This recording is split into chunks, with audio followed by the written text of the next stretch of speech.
Welcome to the InfoSec Insider podcast, brought to you by URM, the UK's leading information and cybersecurity specialists. Hi, my name's Annie and I'm here today with George Ryan and Jack Woods, who are both consultants with us at URM. Welcome to another episode of InfoSec Insider Talk Cyber. So today we're going to be talking about establishing control over AI usage within organisations. So my first question for you guys is, why should organisations be paying attention to AI right now, and why did it suddenly appear to grow legs out of nowhere? Yeah, so I think one of the big things that you just kind of have to accept as an organization is whether you like it or not, it's a very high chance someone within your organization is going to be using AI, whether that's personal or under a corporate account. You don't quite know, which is obviously, as we'll cover later, why we have the controls there. In terms of, okay, it seemed to come from nowhere. Kind of like we woke up one day and there's, ChatGPT, and then everything else came in and it was suddenly like, oh, actually, I'll use AI now. And, for a lot of people, you tell them to Google something, they're like, do you mean to use ChatGPT or Copilot? And what is it to Google? Essentially, I think what kind of happened, because AI has been around for ages, I believe as far back as the 1940s. Obviously didn't have ChatGPT or anything back then, but essentially what happened is public visibility increased.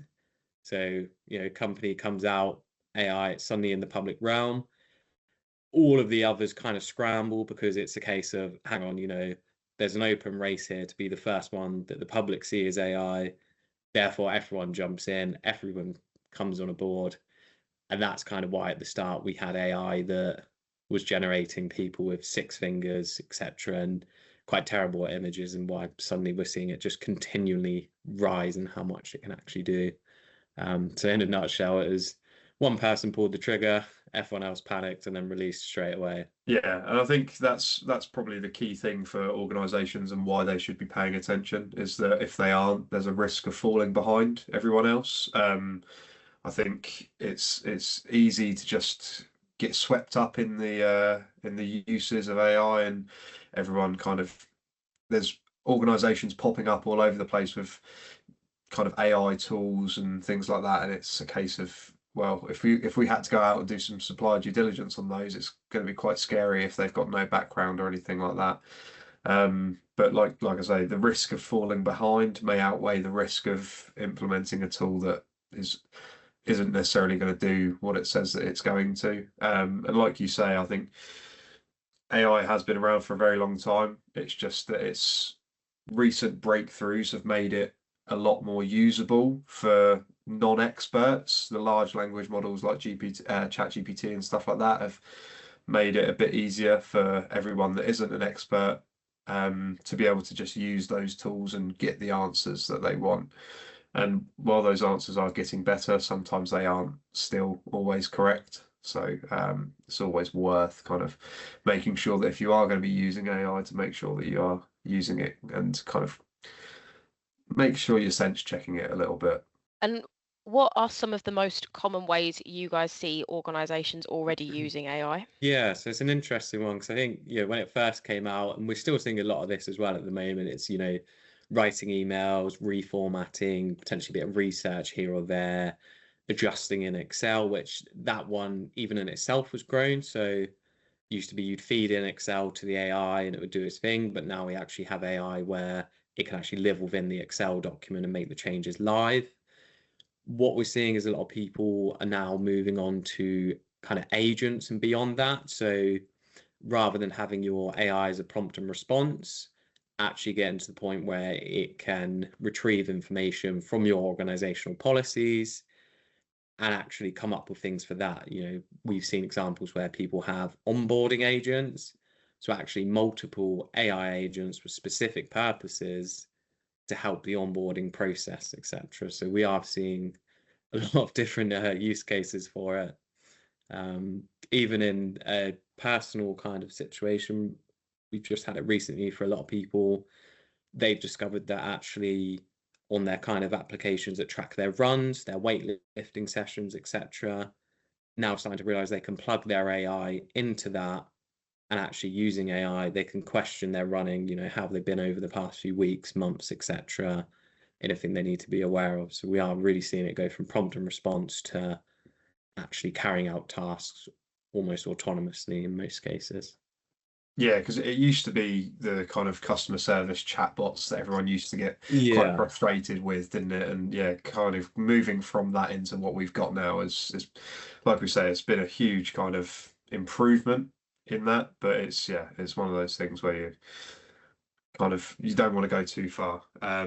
But yeah, other kind of examples that we've seen is kind of software development assistance as well, reviewing code, making sure that it's kind of not got any issues in it or there's no kind of common faults, anything like that. And like you say, George, the kind of HR processes, so screening CVs and providing that recruitment support. Some of the other things that I've seen more recently is the kind of helping draft policy documentation to meet, like you say, the kind of, if it can be pointed to the existing documentation within an organization, it can use that to kind of capture the way that organizations write their documents. And so it can be used to draft policies in line with that to make sure that there's kind of alignment there and it's straightforward and everyone's happy with what it's going to look like, rather than it just producing a chunk of paragraph text and not having it formatted in the correct ways. And some of the other stuff I've seen more recently as well is for supply chain. So kind of looking at the forecasting, whether or not they're going to need additional suppliers or whether or not they need to cut back on suppliers due to kind of limited business, that kind of stuff as well. Yeah, I think it's one of those, isn't it? And almost any scenario, there's a use case. Yeah. And again, probably goes without saying, but we're seeing a lot involved in health and health triage and that kind of ability. And even in some cases, actual first steps of IT support and, potentially solving it at that or deciding to escalate it to someone higher. It really can be used everywhere to an extent. Yeah. And what are some of the biggest risks that you guys see? I think George touched upon it earlier as the kind of the shadow AI. If people are using it within your organization and you don't know if they're using it without a kind of business license and they're using their own personal ChatGPT or Copilot or anything like that, and they're putting confidential data into that tool, there's a chance that it could be using that information to teach the model. So there's every chance that some of that information could be used if someone asks the correct prompt, going around the other way. So I think that's probably the kind of the big risk, is getting visibility of the tools that people are using, whether that's via a survey across the organization, and kind of identifying if there's common usage of one tool, then perhaps you start using that tool internally, you put some governance around it and you make it so that everyone's aware of what they need to be doing, that there's either a kind of a business account being used, or it's you're not putting any confidential information in there. It's working out which is going to be best for the organization. Yeah, and I think to add that as well, I think one thing we have with clients sometimes that we need to discuss is they will have a AI that they are using. So that could be your Copilot, your ChatGPT, etc. They'll also actually have agents within that for specific purposes. And there's also a necessity to inventory these agents as well, because agents are going to have different kind of actions that they perform to just your general AI. Therefore, they're going to need to be treated differently, have appropriate owners, change management to the agents, etc. If you're not actually listing them down, they can quite easily get lost, and you have that one day where you kind of someone says, well, what's this agent for? And actually, because no one's got control of it, it's providing you inaccurate information, or it's just not necessary anymore and can be decommissioned. Yeah, I totally agree. I think one of the other key things as well is a lack of training. If people don't know what they're doing with the tools, it can be quite dangerous. So ensuring that there's an awareness piece around that, making sure that, like I say, you're putting the governance in place so that people know what they're doing, what they should and shouldn't be, the information they should and shouldn't be putting into these tools, kind of going from there. Because if they aren't trained the risk is much greater that they're going to do something that they shouldn't be doing. Yeah, and I guess that goes multiple different avenues as well, doesn't it? Because you have a pool of people who, because they're not trained, don't want to use it where it might actually be helpful for their role because they're too scared to.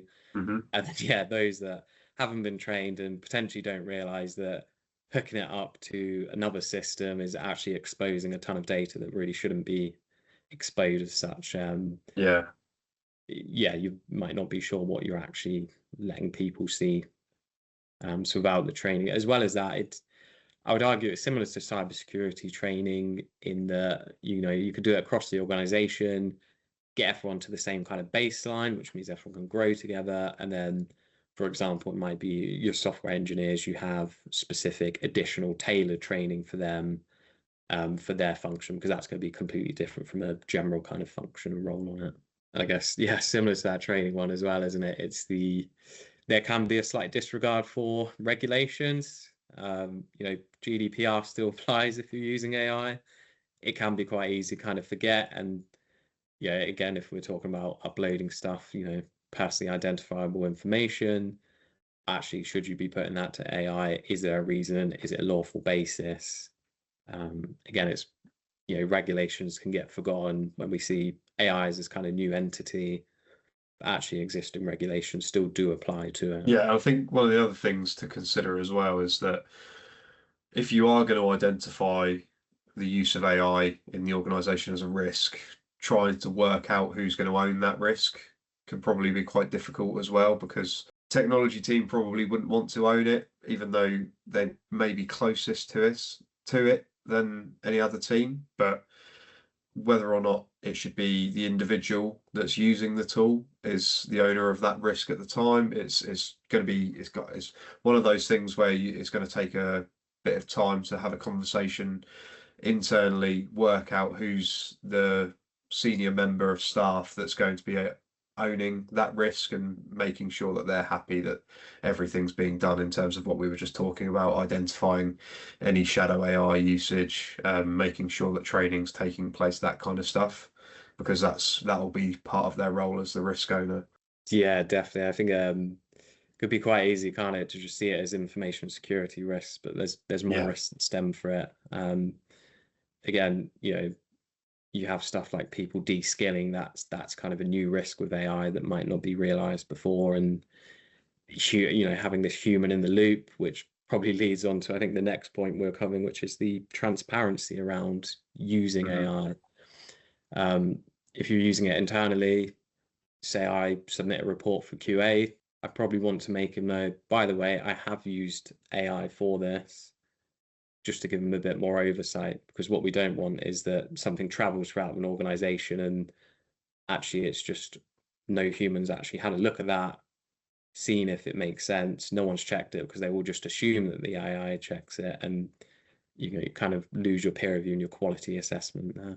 Honesty around its usage is probably one of the key things. So if you are using it and you are using it to generate documentation such as policies or procedures and things like that, it is always worth ensuring that there's a review kind of conducted by a human before that's rolled out and shared with the rest of the organization, and potentially externally as well, in regards to if you were using 27001, for example, and you used AI to write your information security policy, making sure that it's actually appropriate to your organization before you share that with an organization that might have requested it is definitely worthwhile. Yeah, I think as well, because externally, what people may not be aware of is sometimes the Word document information will actually show someone, if they're looking in the right spot, that it's been generated with AI, which can be a very difficult conversation if you outright decline that it was.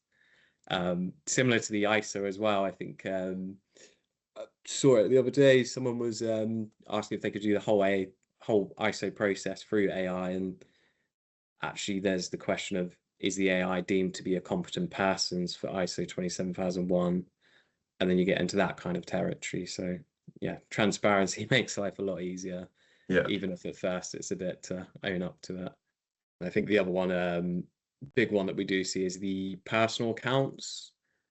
So what can happen is you get kind of those that are really into AI and let's say the organization said, okay, we're not using this AI tool, and someone's got, oh, but it's so good, I could do this, I could do this, I could do this. I've got a membership myself. I'll just log on to the work PC, log on to my personal account, and I'll just use the AI tool through there. So I'm not using the work one, so it's fine, right? Obviously, you might not have the protections that work would want you to have in place. And you can forget sometimes that you're using your personal one.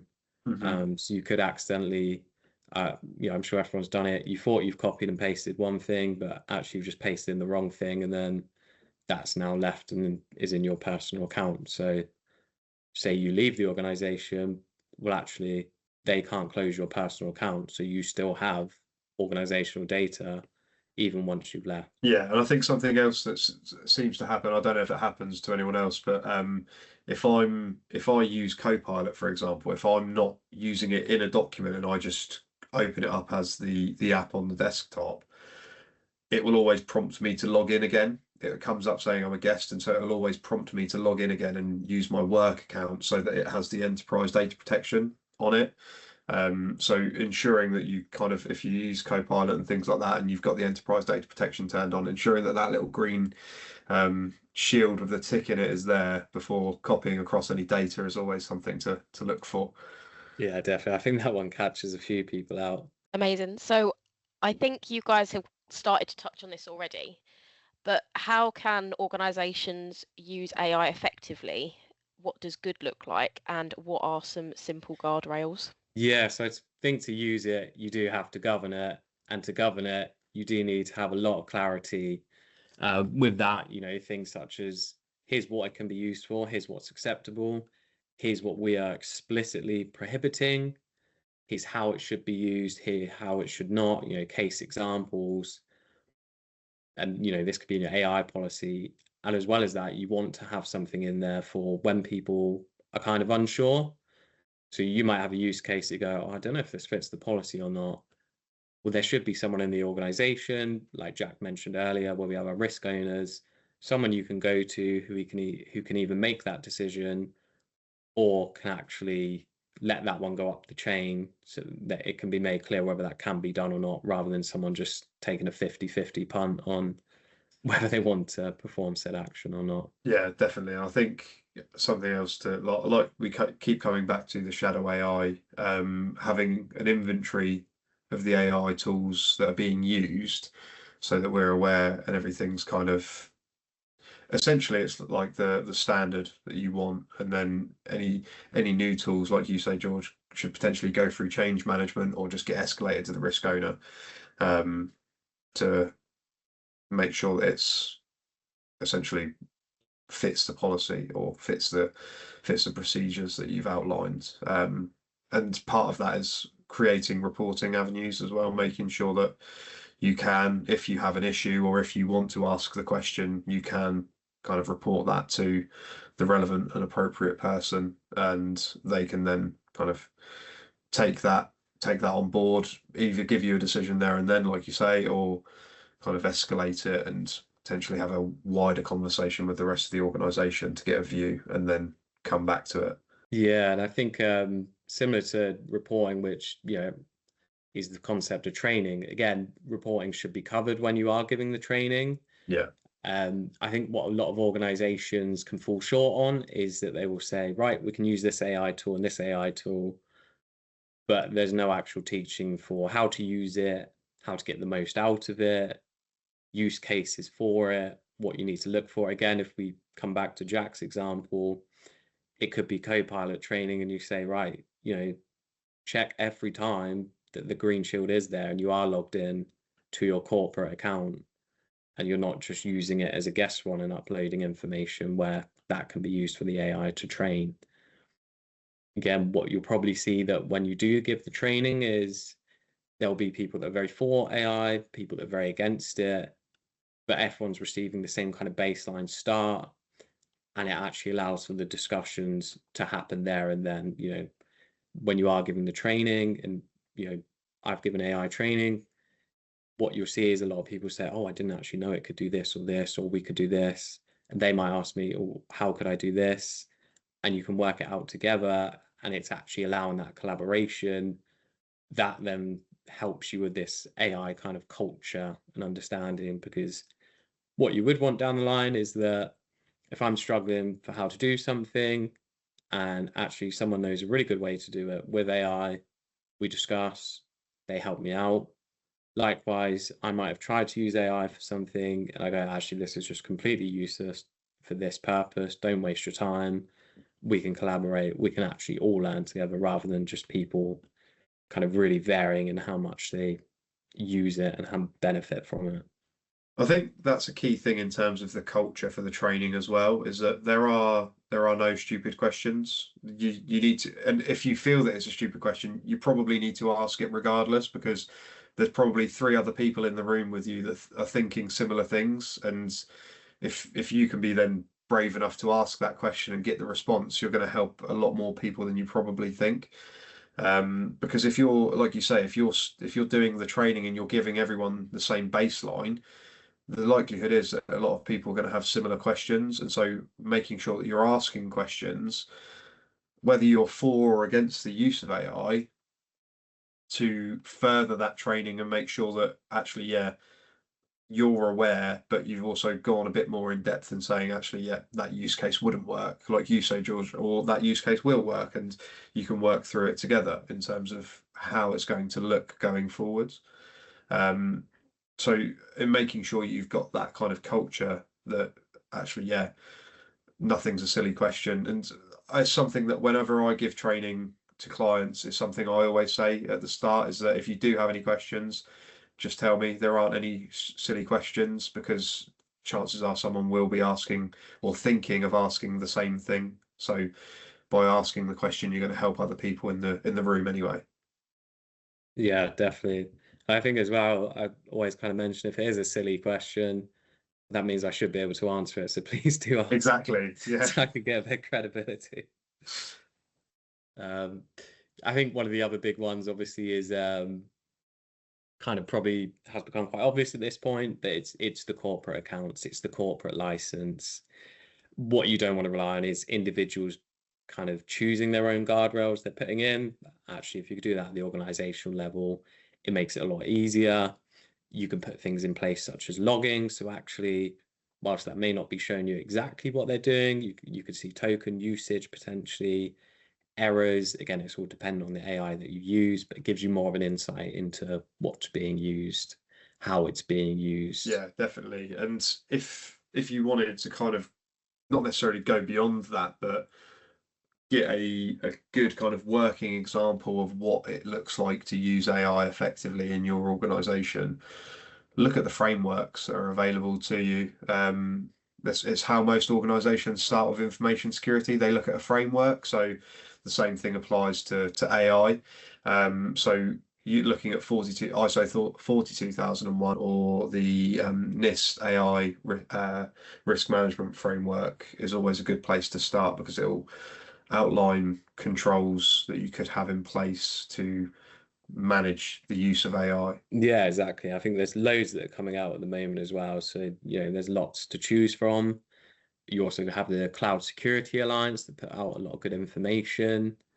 I think, like Jack says, you don't just have to kind of jump in the water, swim, see what works. There's actually a clear path for you to follow. And again, NIST AI risk management framework, that's freely available. You can just have a look at it today if you so wish to. It's not hidden behind a paywall. These things, they are accessible. They're not gate kept. It's there. Amazing. So what would you guys suggest if you could only pick sort of a top 3 measures or controls? Yes, I think a policy has to be up there, because if you've not got anything kind of written down for what can't be done, it makes it hard to argue. Again, AI coming in, that's going to impact a load of policies. That might impact your acceptable use, your data retention policies, but having one specifically for AI, it gives the company a source of truth, somewhere to go to. You can outline a lot within that. It's your policy, you own it, you write it. Going back to ISO, like we mentioned earlier, that's going to help you and give you ideas for what you should include, but ultimately it's up to you what you want to include in there. You might actually change it into a policy and actually a procedure, and here's how we do this. You can make it all in one, but ultimately it's that ground source of truth and something you can go back to. Yeah, definitely. And I think one of the other things that we've spent a lot of time talking about, so it's definitely one of the things that I would pick is the training, kind of making sure that everyone's aware of what they're doing, aware of the tools that are being used and are allowed to be used. Kind of it links in with the policy. If your policy says that you can only use X tool, then training around that tool and how it works and what you can do with it and things like that will be one of the best things that you can do for your organization. And it's relatively straightforward. It's quite cheap. There are freely available kind of training to awareness stuff that you can complete, but then there are also, like George has mentioned, we've provided AI training to organizations, so you can have a third party come in and conduct that training with you. So yeah, definitely kind of ensuring that there is a training and awareness piece. It's relatively straightforward and quite easily done. Yeah, I think for the third, I would go towards the corporate guardrails. If we think of a kind of bowling alley scenario, if you're not putting anything in corporate-wise to safeguard it, the barriers are down, you can score that kind of gutter ball. If we do start putting in the guardrails, so again, enabling that enterprise data protection, enabling the logging, limiting permissions, what can be done, suddenly the guardrails are up and okay, you can score one and not get a strike every time, but at least we're not down the gutter every time. You can put a lot in place to minimize damage. Fantastic. Thank you so much for your time today, guys. If any of our listeners would like to ask Jack and George a question, you can either pop it in the comments or you can follow the link in the description. So thank you so much for your time today again, guys, and thank you everyone for listening today. We will see you next time.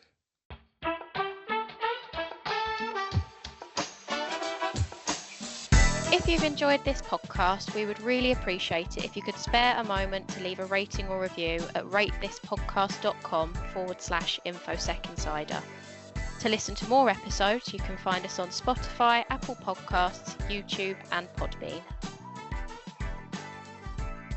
Thank you for listening to URM's InfoSec Insider podcast. For more information, visit our website at urmconsulting.com.